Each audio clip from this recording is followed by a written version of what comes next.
application was originally designed for asylum seekers and asylees.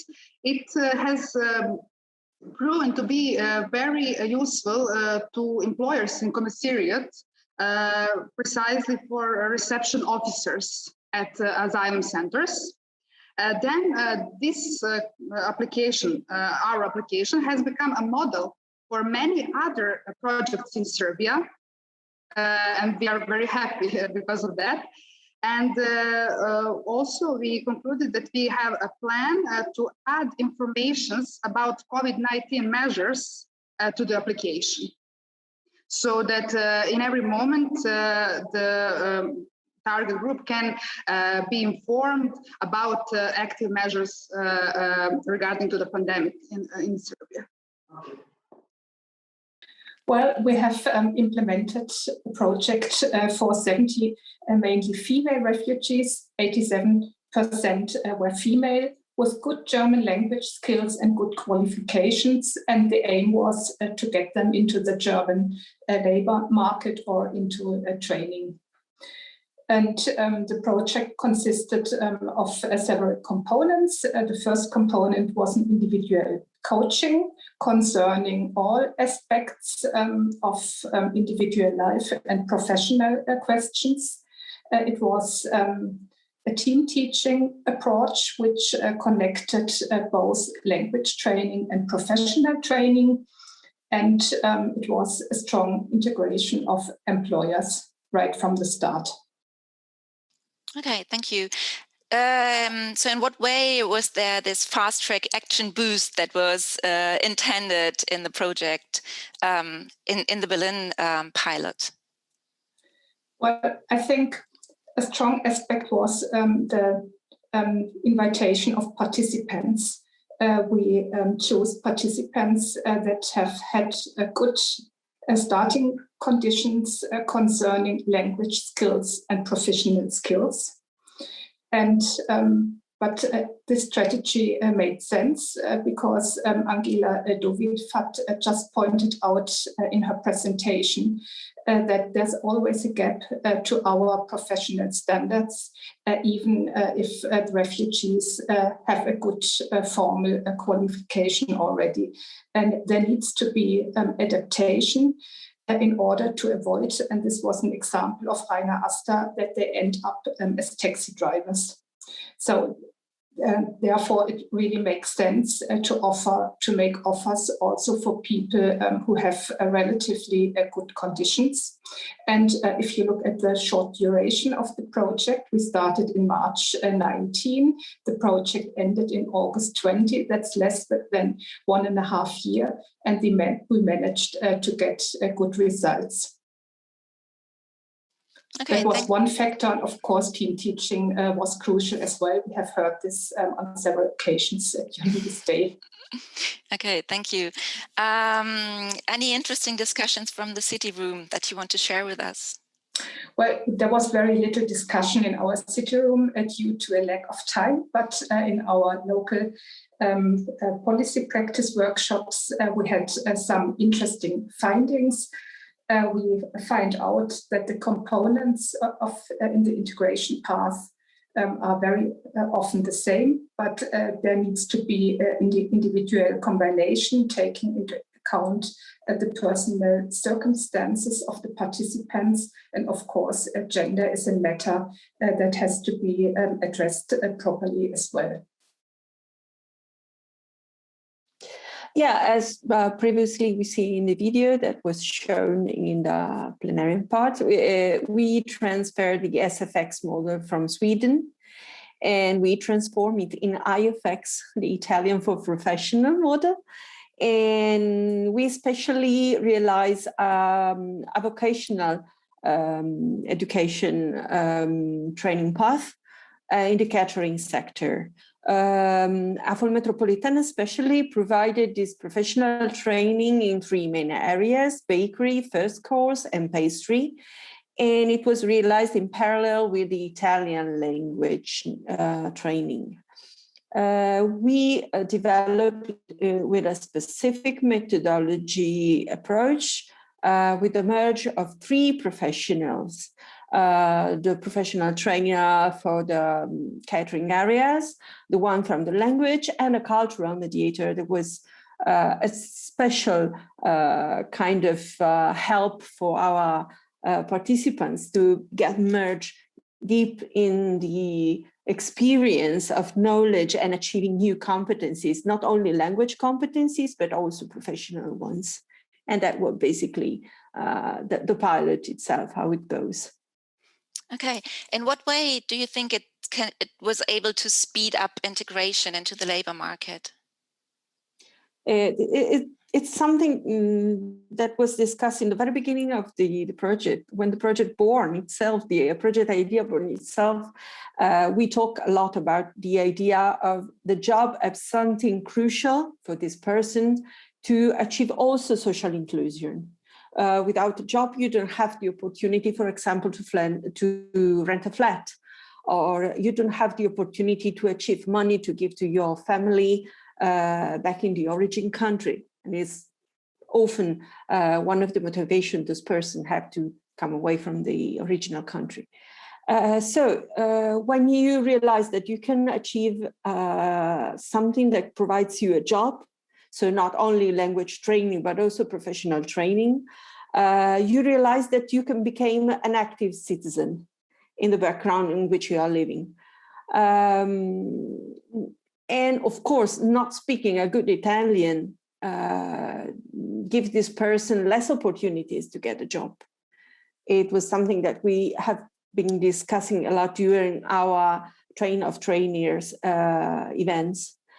And also speaking a good professional Italian language, it's a kind of upgrade. It gives you more opportunity. It's just not only, I have to say, a B1 level.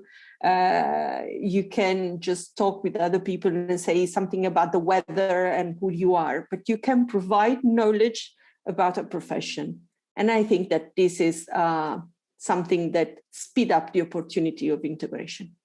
Okay. Any interesting discussions from your city room you want to share with us?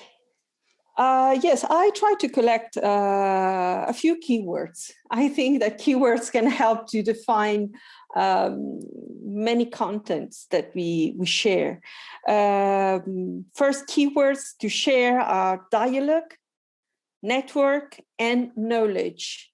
Those three keywords were shared by Giuseppina, and I think they were very, very important. They describe the essence, the heart, I think, of our project, because we construct dialogue through partners, but we provide dialogue to those persons involved in the pilots. On the other hand, we build up a network and we develop a local network stronger than ever. And then knowledge, I think it's a keyword for everything for life, I have to say.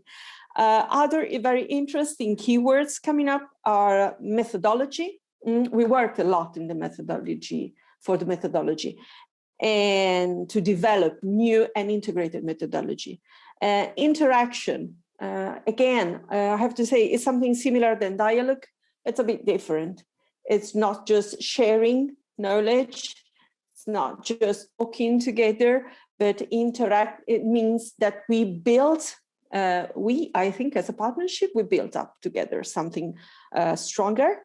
And then another very crucial keywords that was offered by the Cosimo Palazzo was case management approach. And this is the way actually social services in Milan are dealing in general, and especially with refugees and asylum seekers, trying to achieve the one-stop shop idea that we share in the very beginning.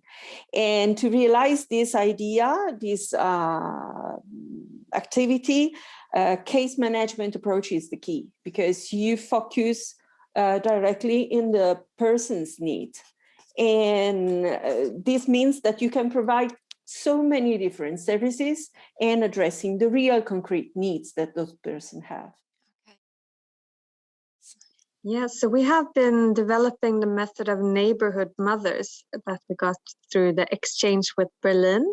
And that is a concept of employing women who got to have the same background. They have the experience of being new in society and new in Sweden. And they are employed by the city to do outreach work to other women with the same kind of background. So the fact that the neighborhood mothers to share the culture, background, and knowledge and language, they are able to reach out to more women. The neighborhood mothers get the training at the start of their employment, so they get a good view of the society and this whole system, and also important factors like democracy, equality, and environment. So they should be able to have a good knowledge of the general society in Sweden to be able to support women to find the right path to information and to go to the next step. So the city districts of the city of Stockholm have been very much involved in this work, and they are employing the neighborhood mothers. Last year, we had 24 neighborhood mothers either employed or started their training a little bit, and they reached out to more than 6,000 women and some men. Okay, so how would you describe the way this project speeds up a labor market integration for refugees? I say that the neighborhood mothers is a key factor in order to reach out with correct information to people who might have be skeptic to society and to authorities. And by gaining the information, they also know their rights and responsibilities in society. And I'd say that is the first step in order to actually find your own path to establishment. The neighborhood mothers are also able to give support, both on a structural level, information, guidance, but also very practical support. They can actually grab your hand and show you where the Public Employment Services Office is. So they can give support on many levels. And the final remark is also that they are role models, because the neighborhood mothers are newly arrived women themselves, and they show that by learning the language and by finding your place, you can actually get a job in society and play an important role. Okay, thank you. Anything you want to share with us from the city room? I think we were very happy because we had some representatives from Vienna and from Madrid, and they were also very interested in this method. So hopefully this will be a method that will spread wider through Europe. We are so happy that we were able to develop it and are now implementing it. And I think we also stressed the fact that the neighborhood mothers is a bridge. They bridge the gap of the not trusting society, because you need to actually trust the society to be able to embrace it and want to take part of it. And I think that is like crucial for our newly arrived people in Europe and in any country. So the Viennese transfer project is called Compare and was curated from autumn 2019 till autumn 2020. And the target group were parents and legal guardians who have an immigration background and who want to learn about the Austrian education system. The project development was based on the Esagono project of the Milan Employment Agency, AFO Metropolitana, with a focus on neighborhood care. The Milan model provided a framework that included awareness as an educational ethical foundation, and this framework was adopted and linked to a Vienna pilot model. The Milan project was not adopted one-to-one, rather the idea for the pilot project emerged from a discussion process. Okay, so in what way does this project that targets parents and not like professionals, well, there can be professionals as well, but in what way, what was your reasoning that this would speed up the integration into the labor market? Well, concerning the speed up of the integration path, the focus of the Austrian project Compare, as mentioned before, are the new arrived parents in Austria for whom the Austrian education system for the child is a challenge. So the parents in this project attended the courses and therefore got a lot of input through a theory practice model, where they then also had the opportunity to get a certificate of proficiency in our course Compare. And after this short course with Compare, these parents then can disseminate their newborn knowledge in the community, which in a way helps the integration path a lot, especially knowing the education system of your child helps a lot in the integration process and also empowers you in some way. Okay, thank you. Anything you want to share with us from the city room? Yes, as well? yes, I think they were like the most important results in this program, in this course, and this project. One of the interesting results that were discussed in the city room were the importance of bringing in the knowledge of immigrants into the society, as every society, of course, benefits from it and it enriches the country. Also, an interesting result was the importance of parents' involvement and participation via peer engagement. The parents are able to disseminate the knowledge in their own community, and this leads to an empowerment as they meet on eye level, also with the course instructors. The purpose of this course also helped to actually, which was really interesting, the purpose of the course also helped a lot to actually get to know your children better and to be an active part in their lives. Madrid had a somewhat special role because you didn't implement a pilot project, but still I would like to ask you what experience you made in Madrid over the past years, over the 3 years that FAB ran, with regard to speeding up labor market integration of refugees and third country nationals. Is there anything you can share with us? Yeah, of course. Well, I would like to underline that the Employment Agency, as you know, has participated from the beginning of the project in the analysis of the situation of the migrant and refugee population in Europe. But in line with the strategic recommendation, is promoted now, is working on the cooperation between the different public administration and analyzing the applicability of FAB model in its future implementation. Okay, I have prepared, but we have run out of time, but I have prepared a few, good practices, but I would like just to mention one of them, which is, in these last 3 years, the agency has a collaboration agreement with a foundation called Quiero Trabajo. It's like I want a job. Well, this collaboration is a model based on selection, job orientation, mentoring, and empowerment of 75 unemployed women at risk of exclusion to successfully pass a job interview. Very important to underline that 85% of these women come from non-EU countries. Well, from the agency part, job advisors carry out a pre-selection process for a real job. They assess each candidate for referral to the Quiero Trabajo Foundation, and a job interview in a company has already been arranged. So the foundation advises, dresses, and instructs these women so that they feel capable, confident, and prepared to face their job interview. It provides them, on the one hand, with clothes for the job interview and image tips, and on the other hand, with a mentoring session aimed at preparing for the interview, which has a direct impact on the self-esteem and confidence of the candidates. For this mentoring job, there are volunteers from human resources of large, very well-known companies in different sectors. So this is just one of the good practices that I would like to share with you. And regarding, I suppose you're going to ask me about what have, okay, in the debate in the city room, the results. Okay, we have been talking about the need to join force and work as a team in coordination with the different departments of the City Council.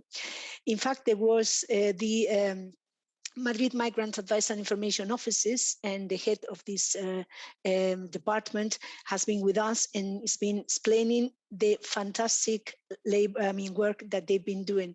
So for us, it's very important just to strengthen this collaboration, and just especially for women and for all this refugee and migrant population, to get them to an integration through labor, in the labor market, sorry. So that's very important. So we're working on it, and we are very happy and quite inspired by all what we've been doing also in the FAB project. And we bear in mind all these fantastic good practices that have been quite inspiring for us, and we are just thinking about the viability and the applicability of these good practices in Madrid. I would like to finish this part of the session by giving you a just very quick overview over the results and conclusions that we from the evaluation partner have drawn on the FAB project. So I think what has been apparent through the statements from the city rooms is that there has been a huge variety in FAB in terms of settings, in terms of challenges, in terms of practices that then in the end have been developed and implemented. But still what we could see in the project is that the steps that need to be taken on the path to labor market integration of refugees and third country nationals are similar in all settings. First, you need to meet their basic needs, provide housing, healthcare. Then it's about the newly arrived people to understand the system in which they are living now. Then they need to learn the language, of course. Usually they have to improve their skills or adopt new skills in order to fit the demand of the labor market. And then, of course, it's about finding a job and keeping it and working in a totally new environment on a daily basis. So what can be done to speed up this process? Well, basically there are two ways. Either you speed up each of these steps individually, or you combine steps so that two of these steps can be taken at once. And actually within FAB, both of these ways have been implemented and tested successfully. Take, for example, the digital platform that has been developed in Serbia, where you have all the information necessary for refugees and third country nationals in one spot. So it's easier to access the information you need. Or take Stockholm or Vienna, where you have these systems of peer counseling that have been set up. These are practices which help to speed up the process of learning about institutions, about the system in the host country. And then a combination of integration steps, that's what we had in Berlin with Job Boost, or in Milan with the Italian for Professionals, where professional trainings were combined with language training. And thus two steps of the integration process could be taken at once. But still, even if you're able to combine steps in this process, it takes a lot of time, and it can be really frustrating to keep going, and it requires a lot of energy to stay on track on your way to labor market integration. And this is why another important aspect is to speed up this process is to empower people to take the necessary steps and to stay on track and keep going. And we've seen that empowerment has played a major role in almost all pilot projects within FAB. We have had the neighborhood moms in Stockholm, or the community parents in Vienna, where it was about acquiring knowledge in order to then support the peer group. Take in Milan the cooking lessons, where participants learned that even the chefs that were training them were interested in their cooking skills and in the menus they knew from their home countries, and they exchanged knowledge on cooking. And then in Berlin, you had women being guided and accompanied on their transition into the very first job in the host country. So to conclude, if we stick to this picture of a path to labor market integration, we can say that in FAB we have seen 5 successful approaches to help to pave this path, to even it out, to put some street light on, to make it easier to walk it. But in the end, each person needs to take this path and go step by step. So it's just as important to encourage and empower them to just go and take the steps necessary.